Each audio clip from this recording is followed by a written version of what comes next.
What's going on, everyone? We have had some issues in the past with the power station staying charged while on the road, where we've tried doing the pass-through charging with a cigarette lighter, and it works. But the problem is when you're bouncing around and stuff, even just on Forest Service roads, the connection isn't great. Sometimes it undoes itself. Actually, in our situations, most of the time, it would not stay connected. I switched over and did a bunch of Anderson plugins on the Gladiator, kind of as a test. I'm not sure if I even recorded it, but I'll show you for some that are unfamiliar with Anderson plugs. You've probably seen them, just didn't know what they was. This is an Anderson plug, right? Usually it has two little metal tabs in there, but this one's not on a wire yet, so I don't have the connectors on. And they push together. They also have somewhere you push it into it. A lot of off-road trailers use these. They're pretty handy. This is like a middle of the road size. There's a bigger one and a smaller one. These don't come loose. Great, perfect, right? Thought I had it fixed.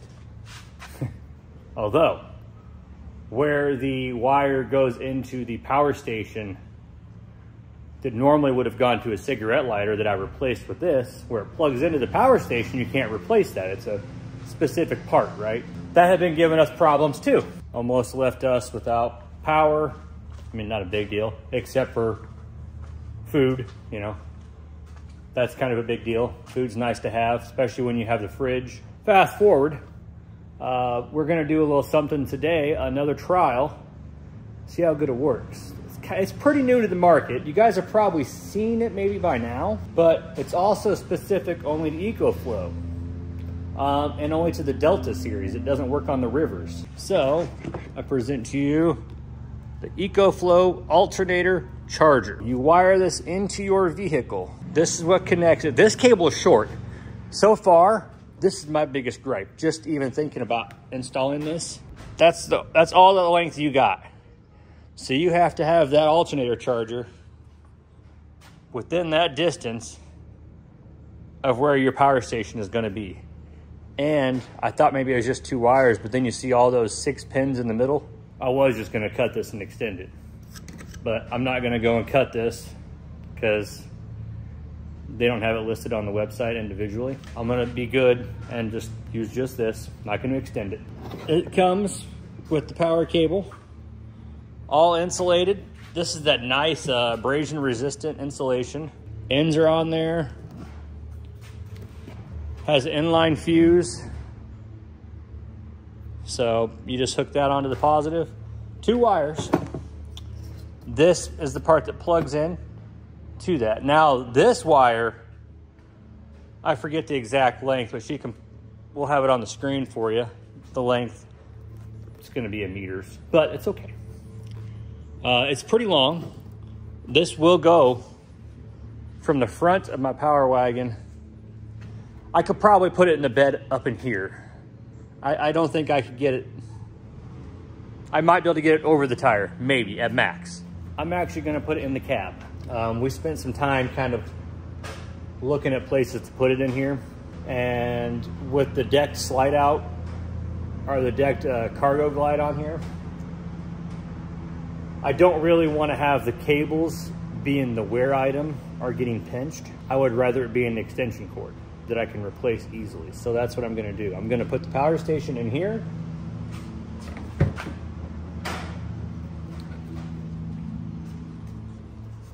I already tested the extension cord. It rained last night. Did not get water in here.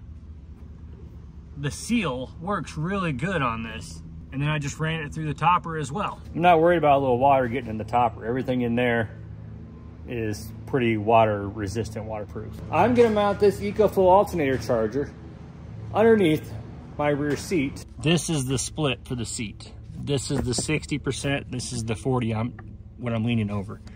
It fits right in here, real good. Tucks in there real nice. It's gonna be out of the way, out of harm's way. In a climate controlled vehicle, less dust. And I'm also gonna have the power station in there. With it, that cord will reach here easily. It'll reach that floorboard. A lot of the times we'll have the 60% folded down. Yeah. Like that. The dog, we'll have a nice dog bed if he's with us. And then the power station can sit right here next to Levi. Or if we don't have the dog, the fridge fits in the power wagon like a dream. It works so good in here with room. So we could put the fridge in there in the power station and not even have the cord going outside even. So that's why we decided this was gonna be the move, putting it in here. I'm gonna try to find a way to get that is pretty good sized. I gotta get that into my cab of the truck without doing anything too drastic, just in case I don't like it. Or, you know, something like that. There's something that isn't making me want to keep it. From the way this works though, I didn't even get into that. This basically will charge the power stations, the Deltas. We at the rate it charges at home. It's an 800 watt charger. And I think inside it, it'll do like 1200 or something. But this thing will recharge so fast. That's the idea behind it. Won't have to worry about connections, because man, these things, when you put these things on, whew, they are on there. They send you this little tool, little wedge tool to release it. I already put them on there, and without that tool, I don't know. You could do it with a couple screwdrivers, but it's gonna be a pain.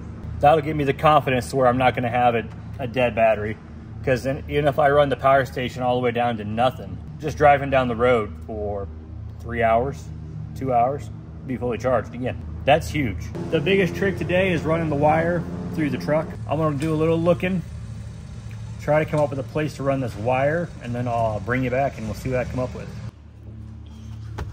The way I've got this running at this point, there's the plug-in. I'm just running behind the seat, behind all the seat brackets that don't move. I'm gonna tuck it underneath this plastic. That's why I got it popped up right now. Tuck it underneath this plastic, the B-pillar plastic. Once again, I'm gonna have it tucked underneath this plastic, which I pulled up. It's gonna come up. Then, see that grommet? Right there. So there's the brake pedal, there's the steering shaft. I got a grommet right there.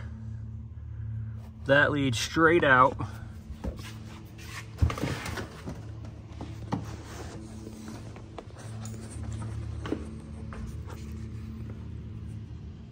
It's right down there where the light's at. That'll be nice and convenient to get to my battery. So I technically already have enough up here, but I'm gonna pull a little more up here. That way if I go with a different battery setup or anything weird, I won't have any issues. I can also tuck it down then. But my grommet sealed up pretty good against it too. So now I just gotta take the extra time, make sure I get all this tucked in good. Same thing back here. Hard to believe, technically the install is almost done for me. They do send you a bracket if you're going to mount it on like some other cool piece, you know, like a piece of metal or something. I'm gonna use Velcro and Velcro it down to my floorboard. I had some real nice, like really decent Velcro, where if I wanted to take it back up, I would probably have to hold the carpet down. It appears it's been used or misplaced, so worst case, I'll go and get some more of it. But I want to do that because the other option that I've thought of is, why couldn't you attach that to your power station and then try to order another power wire kit from EcoFlow so that you could run power in another vehicle? Like in my situation, that'd be great. I could run the power in the Gladiator. And then when I grab the power station, I could have my power, or have this charger Velcroed onto it, because it fits on the power station. Good, I already set it on there. You could Velcro it on there and then just plug it in to the vehicle and then just use this little wire, because this is the short wire, you know, jumper it right to the battery. Boom. That would save some money. Instead of buying another $400 or $500 unit, if I could spend $60 or $70 on a power wire kit. So that's why I don't want to hard mount this or do any major drilling or anything. Okay, where's the wire? It's because I spent the extra few minutes going through pulling plastics, just like when you did stereos back in the day. People could do it the right way and the wrong way. You'd see them just throw it underneath the floor mats for their amp wires, you know. Been there, done it. Do it the right way though. It looks a lot better. You'll feel a lot better about it. You hop in my truck, unless you know where that is, you don't know it exists. Well, so everyone, if you happen to lose the nut, which I may or may not have done, it's a M5 by 0.08, or by 0.8 is what the hardware store had it labeled as. So now that that little detour is done, I'm gonna hook it up. And hopefully, I bought two this time. I'm not playing. I lost the one, I got one and a backup. So, I should be able to get this on there and then we'll test it out. I am all tightened up. Got my cables hanging out. I'm gonna do some testing before I worry too much about tightening this little loop up. I plan on bringing it over tight into the battery box here and have the extra just tucked back there. Once again, just in case I do an extra battery. I've got my wire. I've got extra so that I can plug it in about any orientation I want it. It's gonna hang out right back here. I'm gonna get that set in there and get the power station. I'm excited to see if this works. I've seen some videos. It seems to be pretty spot on, but I haven't seen any videos of people actually using it in the wild, like actually off-roading, bouncing around. We're gonna put it through its paces in Colorado. If you look here, there's a little symbol of a car. That's the symbol of the battery. Car side's gonna plug in here. This goes to this big boy. Also, it's got a picture of the car on there too, so you have reference of where you hook it up. Hook the battery up, real simple connection. Boom. These things are nuts. I love the way it connects. Makes me feel real good that this is going to hold tight, not do anything dumb. It's down to 80%. This plugs in. Our rubber actually fell off, so it normally has a rubber piece there. This plugs in here. Now that's plugged in. Let's start the truck. 800 watts of input. It's at 80%. Now with the app, you can see information on how long it's going to take to go and everything. But let's just see if it'll pick up a percentage at all.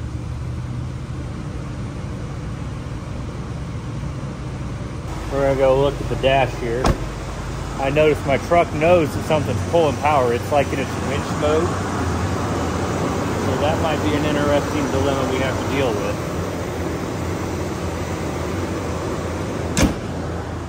If my truck is always gonna try to run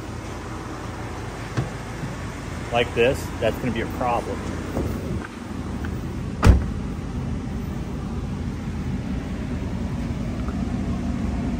See, it's idling at almost over 1,000 RPM.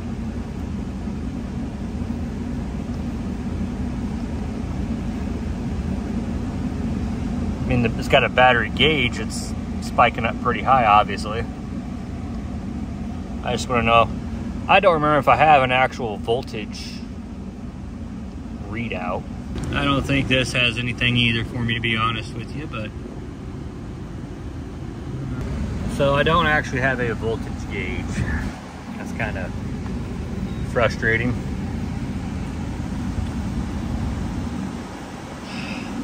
All right, well, no sense in it being in the garage idling. I don't want to choke us out, so we'll back it out of here.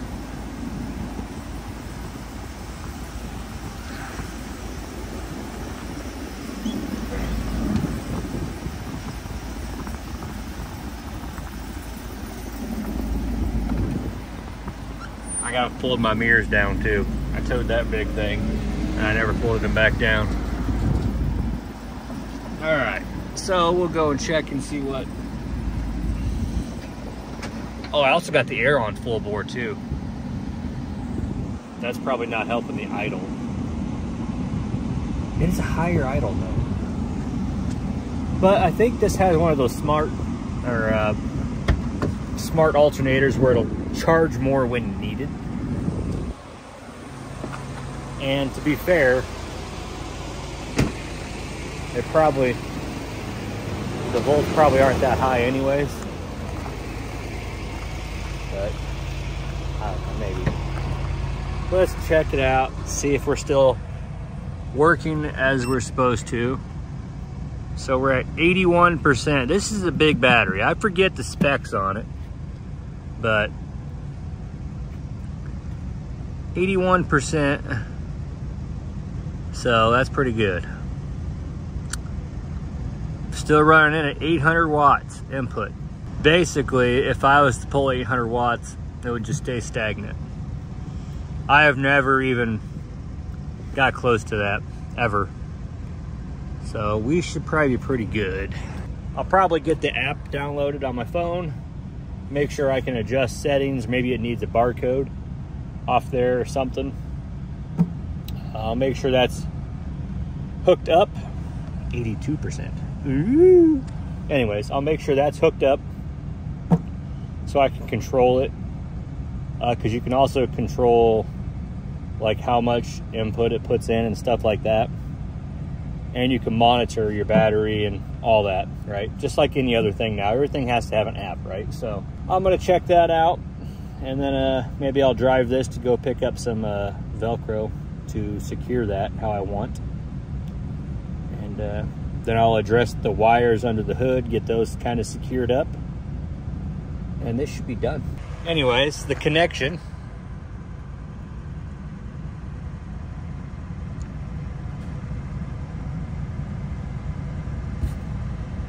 I didn't see it move once, and I was wiggling and jiggling the whole damn truck by doing that. That's a good sign. I don't think we're gonna have connection problems. We'll report back, or you can ask in the comments, you know, we'll let you know what's really going on with this ECOFLOW Alternator charger. I mean, if it isn't doing its job, we're gonna let you know. We paid for it, full price, everything. They don't even know that we exist. I mean, they know because we spent our money with them, but that's the only way they know about us. See if we can recommend it or not. Thanks for watching. Check out the merch. I'm not wearing the hat. I actually have to find it. I'm not sure where I placed my hat. Hats, shirts, sweatshirts, tall sweatshirts. I understand, fellas. Can't stand that when the damn sweatshirts are short. Check that stuff out. Help us out on Patreon if you want. There'll be a link for that as well down below. This truck's gonna be really racking up some All Roads Taken badges. You already see they're stacking up here anyways, and this is just the beginning. Check out All Roads Taken, we love them. You don't have to have a Jeep to put badges on, so you don't have to do the badges. You can just do online, basically like a little, kind of like Facebook, you know what I mean? How you can go see your memories and stuff like that. All right, well, I'm gonna get off here. Have fun, we'll see you on the next one.